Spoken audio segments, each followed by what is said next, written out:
ఇందుగల దందు లేదు అన్నట్టు తెలంగాణలో కొన్ని శాఖల్లో పాతుకుపోయిన అవినీతిని కూకటి వేళ్లతో పెకిలించడం సాధ్యం కావడం లేదు. దీనిపై మంత్రి ఫోకస్ చేసినా అధికారుల తీరులో మాత్రం మార్పు రావడం లేదన్న చర్చ సాగుతోంది. ఇంతకీ ఆ శాఖలేంటి, అందులో జరిగే అవినీతి రేంజ్ ఏంటి? ప్రభుత్వాలు మారినా, పాలకులు మారినా కొందరు అధికారుల అవినీతి మాత్రం ఆగటం లేదు. అందులో Telangana revenue, municipal, stamps and registration శాఖల్లో అవినీతి భారీ స్థాయిలో జరుగుతోందన్నది బహిరంగ రహస్యం. ఇక స్టాంప్స్ అండ్ రిజిస్ట్రేషన్ శాఖ విషయానికొస్తే స్వయంగా మంత్రి పొంగులేటి ఇప్పటికే పలుమార్లు అధికారులను హెచ్చరించారు. వారి పనితీరుపై నివేదికలు తెప్పించుకుని ఎంక్వైరీ చేశారు. తరువాత సమావేశం నిర్వహించి హెచ్చరికలు జారీ చేశారు. మారకపోతే స్వయంగా తానే ఏసీబీకి పట్టిస్తానని స్ట్రాంగ్ డోస్ ఇచ్చారు.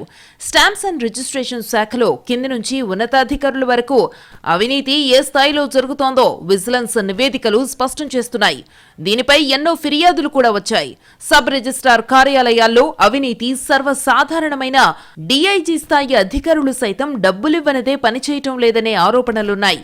కొందరు డీఐజీలు తమకు కావలసిన జిల్లా రిజిస్ట్రార్లు, సబ్ రిజిస్ట్రార్లను ఫోకల్ పోస్టుల్లో నియమించుకుని నెలవారీ మామూళ్లు తీసుకుంటున్నారని మంత్రి దృష్టికొచ్చింది. దీనిపై డిపార్ట్మెంట్లో జోరుగా చర్చ జరుగుతోంది. జీహెచ్ఎంసీ, హెచ్ఎండిఏ పరిధిలో ఆదాయం ఎక్కువగా ఉంటుంది. ఇవే కాక 4-5 జిల్లాల్లో కూడా రెవెన్యూ బాగా ఉంటుంది.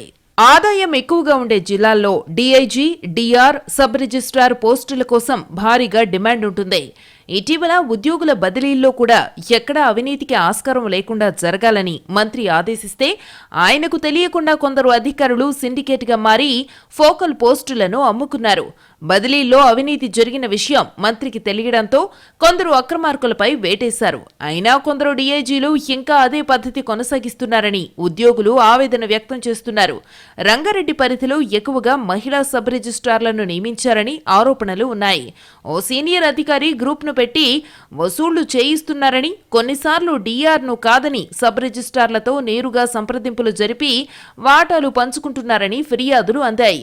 ఇవన్నీ మంత్రి పొంగులేటి దృష్టికి రావడంతో సీరియస్ వార్నింగ్ ఇచ్చారు. దీంతోనైనా అధికారుల్లో మార్పు వస్తుందా లేక ఏసీబీ రంగంలోకి దిగుతుందా అనేది చూడాలి.